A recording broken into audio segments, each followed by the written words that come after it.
নমস্কার বন্ধুরা, এই গরমে আপনাদের গাছগুলি কি তেমন হারে বেড়ে উঠছে না, কিংবা এত সার প্রয়োগের সত্ত্বেও গাছগুলির কি গ্রোথ লক্ষ্য করছেন না?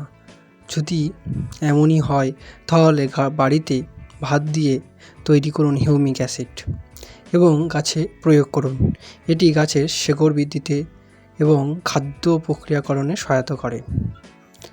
প্রথমে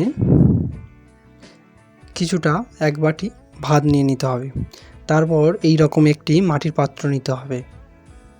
মাটির পাত্রতে 1 লিটার জল নিতে হবে।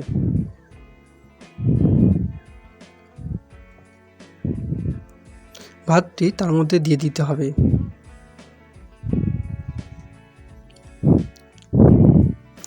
এরপর পাত্রর মুখটা ভালো করে বায়ুরুদ্ধ করতে হবে।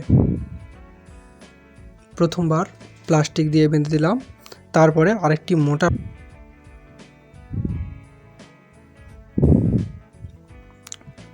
এবার ভাতটিকে মাটির মধ্যে বসিয়ে দিতে হবে। আমি মাটির মধ্যে বসিয়ে না দিয়ে বড় টবের মধ্যে তলায় কিছুটা মাটি দিয়ে তার মধ্যে ভাতটি দিয়ে পাশ থেকে আরও কিছু মাটি দিয়ে তার উপরে মাটি দিয়ে বন্ধ করে দেব। দেখুন আমি কিভাবে করছি। সাইড থেকে মাটিগুলি ভালো করে চেপে চেপে দিতে হবে, যাতে বাতাস চলাচল কম পরিমাণে করতে পারে। এরপর ওপরে মাটি দিয়ে দিলাম।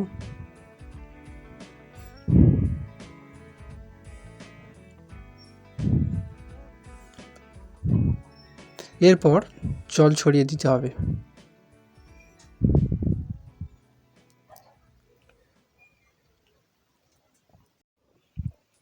এরপর 7 দিন এটিকে রেখে দিতে হবে। 7 দিন পর মাটি খুলতে হবে, খুলে ভাঁটটি বার করতে হবে। দেখুন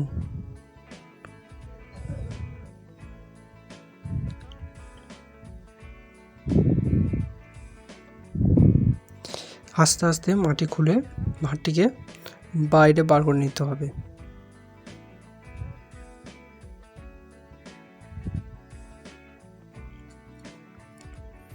এরপর ওপরের বাঁধনগুলি খুলে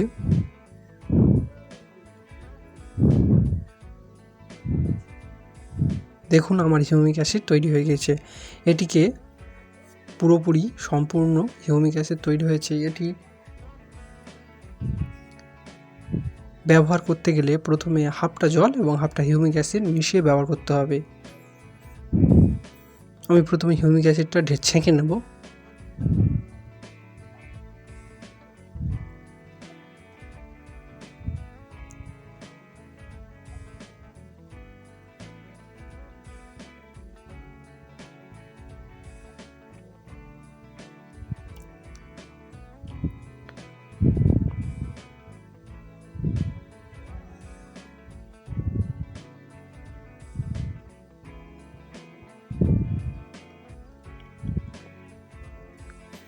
যতটা পরিমাণ হিউমিক অ্যাসিড নিয়েছি ঠিক ততটা পরিমাণই জল নেব।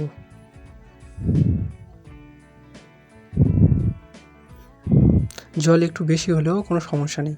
তারপর ভালো করে মিশিয়ে নিতে হবে।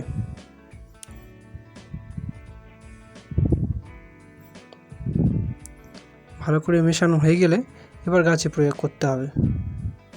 এটি প্রয়োগ করলে দেখবেন গাছের যে বৃদ্ধি রোধ হয়েছিল বা গরমের কারণে গাছের যে সমস্যাগুলি দেখা দিচ্ছিল সেগুলি সব নিমিষেই উধাও হয়ে যাবে এবং গাছ খুব সুস্থ ও সবল হবে।